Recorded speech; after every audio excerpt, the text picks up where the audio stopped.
Picture this for a second. It is early March, 1815.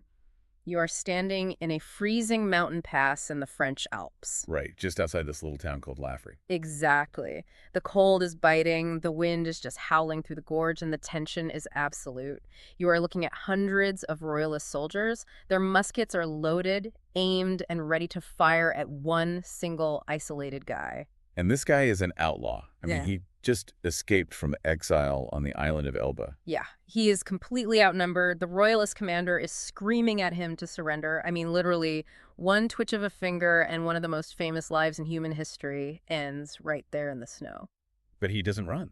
No, he doesn't run at all. He orders his own tiny group of guards to lower their weapons. Then he just walks forward, totally unarmed, crunching through the snow until he's like 20 feet away from all those gun barrels. Which is just an insane level of nerve. Right, and then he opens his iconic gray coat, bares his chest, and shouts, "If there is any soldier among you who wants to kill his emperor, here I am." It's this moment of impossible dramatic wait, dead silence. And the royalist officer yells, "Fire!" But nobody fires. Not a single man. Instead, one guy in the ranks just yells, "Long live the emperor!" And then the whole battalion starts screaming it. They throw their guns in the snow, break ranks, and literally run up crying to hug the guy they were just ordered to execute. It reads exactly like a miracle. It does. With one sentence, Napoleon Bonaparte just conquered an entire army. It's the ultimate movie moment. It is, and for over 200 years, that is exactly how it's been taught and painted. But when you actually dig into the sources for our deep dive today, specifically David A. Bell's incredible, concise biography of Napoleon, you find out that this whole miracle was, well, it was a highly choreographed. Wait, so it wasn't real, it was just a PR stunt? It was essentially the 19th century version of a staged photo op. Oh, wow. Yeah, the reality of Laffrey is that Napoleon's advance officers had already secretly met with the royalist commanders the night before. No way, really? Yes. They knew the royalist soldiers were already super sympathetic to Napoleon. If the commander actually tried to make them shoot, they would have mutinied. So they reached this quiet understanding beforehand. Napoleon knew those guns were never going to fire. So the whole bearing his chest thing, the speech, it was all just acting. I mean, it was a calculated risk, sure. But he had already done the market research. He knew his audience. He was literally manufacturing this godlike image because he understood something that no one else did yet. Which is what? That in the modern democratic age, absolute power requires a deeply personal, almost religious bond with the masses. He basically invented modern celebrity politics. That is wild. We think of him as this unstoppable military force of nature, but his biggest weapon was actually public relations. Exactly. And that is the ultimate paradox of modern superpowers, which is exactly what we are deconstructing today. How does this awkward, socially isolated teenager hijack a revolution, invent the cult of personality, and build this horrifying blueprint for total war that still traps modern nations today? Because modern superpowers, with all their tech and military advantage, still get bogged down and destroyed in these exact same ways. Right. And the answers were all written down 200 years ago. But to really understand this machine Napoleon built, we have to go back to the moment the rules of war permanently broke. Summer 1793. Okay, let's unpack this. Because before Napoleon, the ultimate flex for a top European general was incredibly patient, to go their entire life without actually fighting a major battle. Right, which sounds completely backwards to us today. Totally backwards. It was considered cowardice now, but back then, it was wisdom. Yeah. War under the old regime was basically this very polite, high-cost chess game. Yeah, it was fought by aristocrats using these highly trained, incredibly expensive professional mercenaries. Rulers literally couldn't afford to lose their armies. So they just tried to avoid fighting. Exactly. The top military minds, like Maurice de Saxe, literally argue that a true genius of a general could win a whole campaign without a single, decisive, bloody battle. You just maneuvered around until the other guy gave up. So it was a gentleman's war, a heavily regulated VIP sporting event. But then the chessboard just gets flipped violently into the air. August 1793. The French Revolution has happened, they chopped off the king's head, and suddenly the newborn republic is surrounded by massive European empires who want to crush them. France is looking at absolute annihilation. Right, so the government panics and issues something called the mass levy. The levy en masse. And this document is terrifying. I have the source right here. It literally says, the young men will go to battle, the married men will forge arms, the women will make tents and serve in the hospitals, the old men will stimulate the courage of the warriors. They turned the entire country into a weapon. They had 28 million people, the biggest population in Europe, and they suddenly drafted nearly 2 million citizens directly into the war effort. So the VIP chess match is over. Now it's a brutal, no-rules street brawl. You don't have polite mercenaries anymore. You have massive mobs of angry citizens fighting a holy crusade for liberty. And that completely changes the psychology of violence.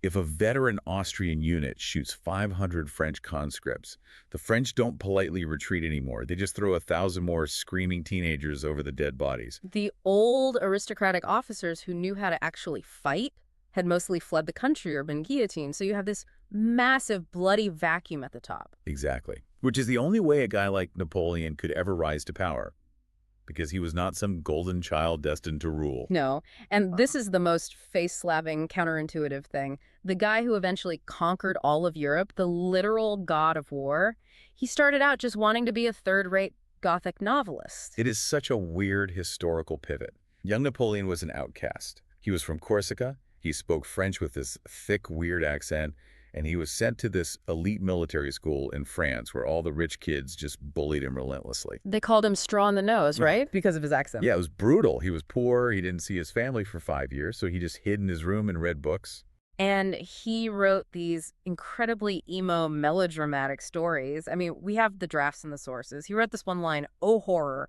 The Countess's fingers sank into his broad wounds and came out covered with blood." It is so incredibly angsty. It is. He even wrote an essay in 1791 saying, "Ambition is a violent and unthinking delirium."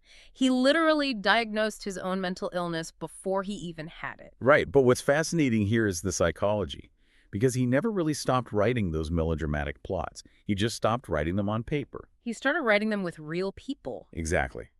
Once the revolution destroyed the old snobby officer class, Napoleon realized he could map his Gothic hero fantasies directly onto real-world geopolitics. He became the main character, and he made sure everyone knew it.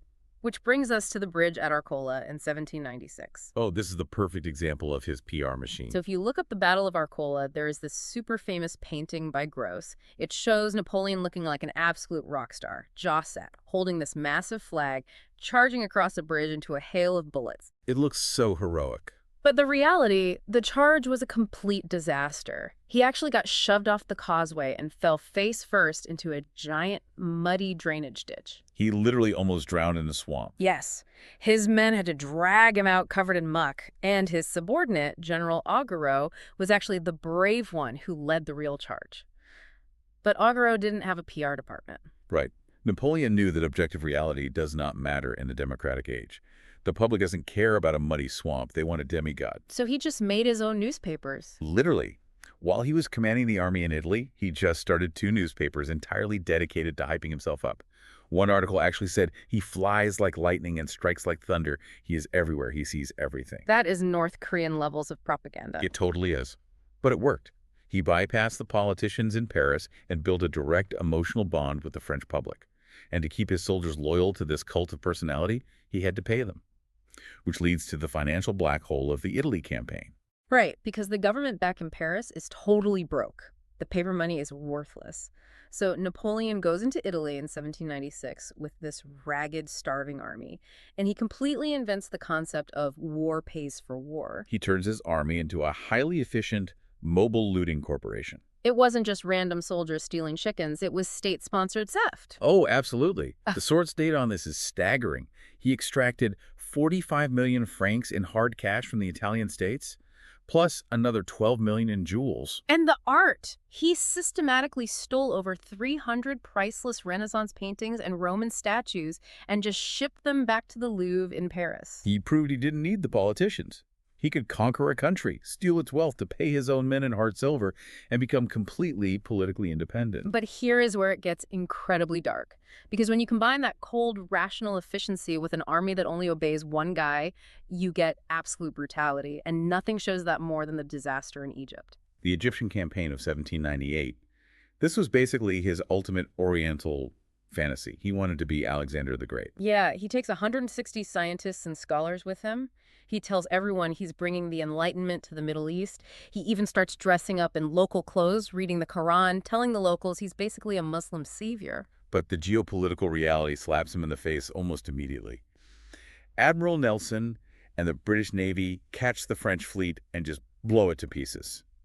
So Napoleon and his army are literally trapped in the desert. Totally marooned. Mm. And the Enlightenment facade just instantly vaporizes. When the people of Cairo realize the French are trapped, they revolt. And Napoleon doesn't react like a philosopher. He acts like a monster. Right. He crushes the revolt, and then he systematically has 300 of the rebel leaders beheaded and dumps their headless bodies directly into the Nile River. Just as a warning. And it gets worse when they march into Syria. At Jaffa, they capture 3,000 enemy soldiers who surrender. And Napoleon looks at his spreadsheets. He realizes he doesn't have enough food to feed 3,000 prisoners, and he can't spare guards to watch them. So what does he do? He just marches 3,000 disarmed prisoners onto the beach and orders his men to shoot and bayonet all of them. 3,000 people. It's a massive war crime. It shows you the absolute terrifying core of his brain. He could sit in a tent debating botany with his scientists at night and then coldly order mass murder in the morning just to balance his supply books. It's just chilling. And then when he realizes the whole Egypt thing is a total dead end, he just sneaks onto a boat and abandons his entire army there. He literally leaves them to die of the plague while he sails back to France. Because he senses a political opening. France in 1799 is a mess. The government is corrupt, everyone is broke, and they are begging for a strong man, which sets up the coup of 18 Brumaire. Right, the famous bloodless coup where he takes over.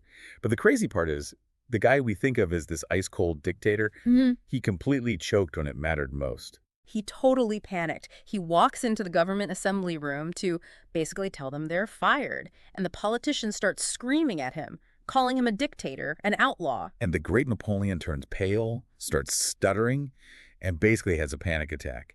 His soldiers literally have to drag him out of the room before he faints. So how does he actually get power? His brother, Lucien Bonaparte, Lucien's the president of the assembly, and he runs outside of the soldiers, pulls out a sword, and points it directly at Napoleon's chest. Such a drama queen move. It really is. Lucien yells to the troops, "I swear I will plunge this sword into my own brother's heart if he ever threatens the liberty of the French people." And the soldiers just buy it completely. Yep. They cheer, they march into the hall with bayonets, and they kick the politicians out. Boom. Republic dead, dictatorship born. But the crazy thing is, the dictatorship he builds, the consulate, isn't based on chopping people's heads off. He invents what the sources call soft despotism. Which is how a military dictator laid the exact legal foundation that modern democracies still use today. Right. Tell me about this soft despotism. How do you build a police state without death camps? You use bureaucracy. He realized violence makes martyrs. Paperwork makes subjects. So he gets this guy, Joseph Fouché, to build a massive spy network. They open everybody's mail. They watch everything. Go on the press. Oh, he crushed the press. He took France down to just 13 approved newspapers, Wow. all strictly censored. But the people accepted it. Why? Because of the Civil Code, Code Napoleon. He basically organized the law the way he organized his artillery, geometrical, logical, clean. It ended all the weird feudal laws. It said all men are equal before the law, protected private property, made business predictable. But the cost was absolute social control. If you look at women's rights in the code, it was horrific. It stripped women of property rights, made divorce almost impossible, and basically made the husband a legal dictator over his wife and kids. So he traded political freedom for economic stability and domestic order, but he still needed to pretend it was a democracy, right? Because it's the modern age. Exactly. So he held a massive national vote, a plebiscite, to approve his new constitution. And the government announces this huge win, like 3 million people voted yes, and almost nobody voted no. But the data was completely cooked. Cooked, how bad? Well, only about 1.5 million people actually voted. His brother, Lucien, the sword guy, who was now Minister of the Interior, literally just took the real number and doubled it. He just made up 1.5 million votes. Just pulled them out of thin air. He wrote down entire army regiments as voting yes when they never even saw a ballot. It's the ultimate democratic fraud. He used fake data to prove that everybody loved him, and then the final betrayal of the revolution, the coronation in 1804. Right. Napoleon invites the Pope to Paris to crown him emperor. But he's basically an atheist. He doesn't care about the Pope. Why bring him there? Because he needs the brand. He needs the European kings to treat him as legitimate. But even then, he couldn't help himself. During the ceremony, He literally takes the crown out of the Pope's hands and crowns himself. The ultimate ego trip. But he wasn't just crowning himself, he was creating a whole new class of nobility. Exactly. He took the lands they stole from the church and gave them to his loyal generals and conservative farmers. He built this massive pyramid of new rich elites who owed everything to him. Which completely destroys the whole equality point of the French Revolution. 100%. He traded the revolution for a crown. But once his domestic power was completely locked down, he took this hyper-organized machine and unleashed it on Europe. Which brings us to the zenith of his military genius, the core system. How did he actually beat everyone on land? Okay, so before this, armies just walked around as one giant, slow blob. They clogged up the roads and starved because they couldn't find enough food in one place. But Napoleon breaks the blob into pieces. Right, he creates these mini-armies called corps, like 20 to 30,000 men each. And they are completely self-sufficient. They have their own cannons, their own cavalry, their own supplies. So they can split up and march on totally different roads? Exactly. They move incredibly fast because they aren't tripping over each other. They spread out like a giant net across the country. And then what happens when one of them bumps into the enemy? That single corps doesn't try to win alone. Its job is just to fight hard enough to pin the enemy in place, to lock them down for 24 hours. While the rest of the net closes in? Yes. Marshal Berthier, his chief of staff, would send riders sprinting across the map, and suddenly, over the next day, these other French corps just start appearing out of the woods on the enemy's flanks and behind them. That is terrifying. It's like a swarm of bees. That's how he absolutely humiliated the Prussian army at Jena in 1806. He had a generational tactical advantage. On land, he was an elephant. Nobody could touch him. But the elephant decided to fight a whale. The ocean. Great Britain. The English Channel is only, 21 miles wide? Napoleon just looked at it like a slightly annoying river. Which was completely delusional. He built thousands of these little flat-bottom boats, thinking he could just march his army across the water. He totally ignored the physics and skill of naval warfare. Because you can't just put an infantry guy on a boat and call him a sailor. You really can't. And the British Royal Navy had been living on the water for centuries. Nelson's crews were elite. And that leads to Trafalgar in 1805. Total disaster for the French. Right. Nelson just cuts the French and Spanish fleets to ribbons. And here's the craziest stat. Because the British had kept the French trapped in their ports for years, roughly half of the French sailors at Trafalgar had never actually been to the open ocean before that battle. Wait, half of them were literally landlocked rookies. Basically. They were just army conscripts forced onto ships. It was a slaughter. Napoleon permanently lost the ability to invade England. So, since he can't shoot the British, he decides to just starve them to death. He creates the Continental System. It was an embargo. He ordered every country in Europe to stop trading with Britain, hoping it would bankrupt the British economy. But this is geographic suicide. Europe has tens of thousands of miles of coastline. You can't just put up a no trading sign. You have to physically guard every single port, every beach, every cove. Right. The smuggling was immediate and massive. And to enforce this impossible blockade, Napoleon had to constantly invade more and more countries just to plug the leaks. Which drags him straight into the nightmare of Spain, the Spanish ulcer. Portugal wouldn't stop trading with Britain, so Napoleon sends an army through Spain to get to Portugal. But then he gets greedy. He decides to just overthrow the Spanish king while he's there and put his own brother Joseph on the throne. He thought the Spanish would thank him for it. He thought they wanted his modern, rational government. Total blind spot. Just like Egypt, the Spanish people absolutely erupted, but they didn't fight his core system head-on. They fought a little war. A guerrilla. That's literally where the word comes from. Exactly. The Spanish peasants grabbed their hunting rifles and pitchforks and just started ambushing French supply lines. There's this horrifying detail in the sources. A French column of 700 men was marching through a mountain pass, and by the end of the day, 80 of them had just vanished. No battle. Just picked off from the rocks, dragged away, and killed. The French went insane trying to fight ghosts. They started burning villages, executing civilians. The Spanish priests were handing out flyers saying it was a holy act to murder a Frenchman. And when the French did try to capture a city, like the siege of Zaragoza, it was a bloodbath. Oh, Zaragoza. The French expected them to surrender. Instead, the Spanish barricaded every single street. They fought from house to house, room to room. The French had to use heavy cannons to blast the city block by block. And a typhus epidemic broke out. Dead bodies everywhere. 50,000 people died in that rubble. And even after all that, The French generals wrote back to Paris saying, "We are plowing furrows in the water." They only controlled the ground their soldiers were literally standing on. As soon as they moved, the rebellion swallowed the area back up. It bled the empire dry. Hundreds of thousands of his best troops died there. And yet, he still hasn't learned his lesson about expanding too far, because the continental system pushes him into his biggest blunder ever. 1812, the invasion of Russia. Most people think Russia was just bad weather. Like, oops, it got cold. But it was actually a total breakdown of his brain and his logistics. Absolutely. Think about the scale. Back at Marengo in 1800, Napoleon commanded 60,000 men. A genius can manage 60,000 men in his head. But by 1809, at Wagram, he's commanding 300,000. And there are no radios.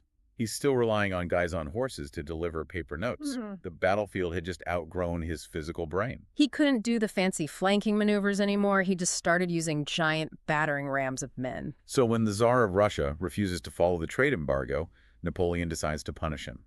He marches into Russia with 655,000 men. The biggest army in European history. But that size is exactly what killed them, because his whole core system relied on moving fast and eating local food.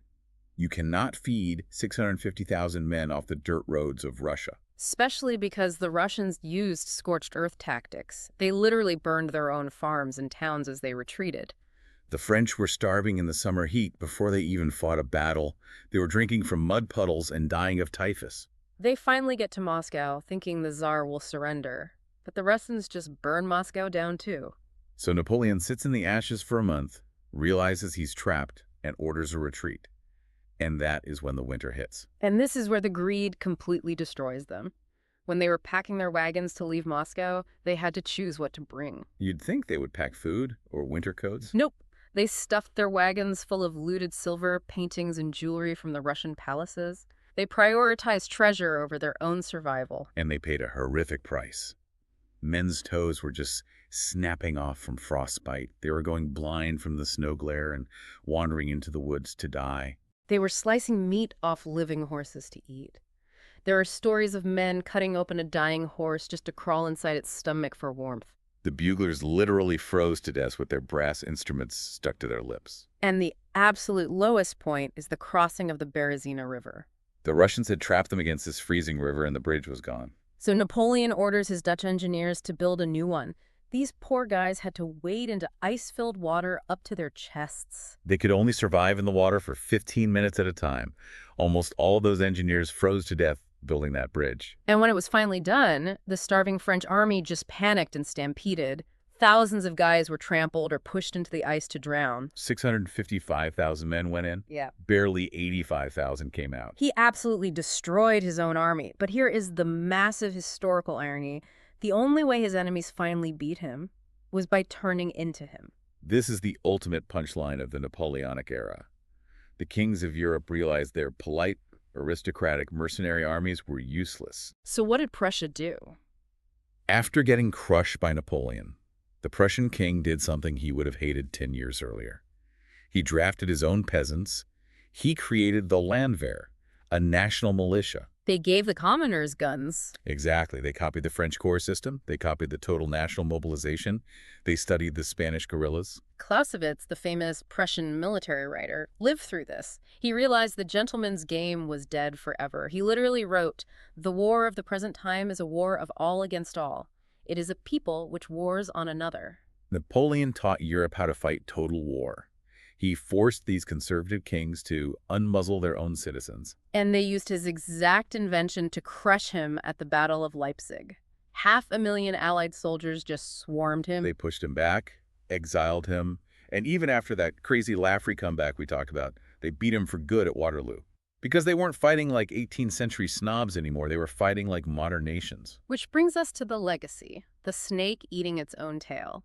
We call it the Ouroboros of modernity. Because even though Napoleon died on a rock in the Atlantic, his machine won. We are still living inside it. If you've ever dealt with a massive government bureaucracy or a strict legal code, you were living in the consulate.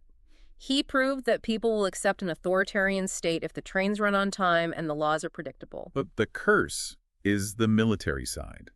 The demon of total mobilization.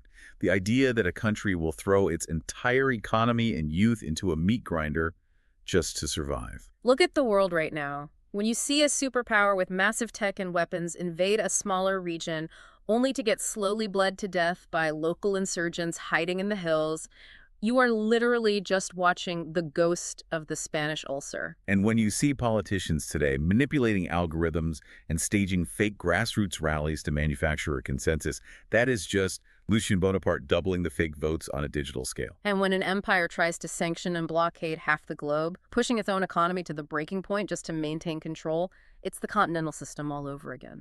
We are totally trapped in his paradox.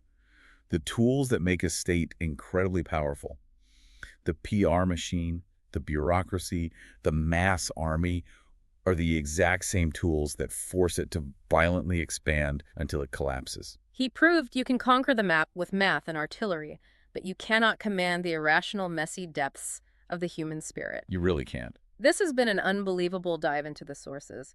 For everyone listening, I want you to really question the historical myths you grew up with. Look past the glorious oil paintings and look for the guy stuck in the mud. The real mechanisms of history are usually hidden in the spreadsheets. Exactly. So think back to that freezing mountain pass at Lafri. The unbuttoned coat, the cheering soldiers, it was perfect theater. But when you look at the mass executions in Egypt and the hundreds of thousands freezing in Russia, ask yourself, was Napoleon the brilliant architect of the rational modern world, or was he just the first guy to figure out that with a good enough PR stunt, you can convince a population to enthusiastically applaud its own destruction? Keep digging into the history, everyone. Catch you next time.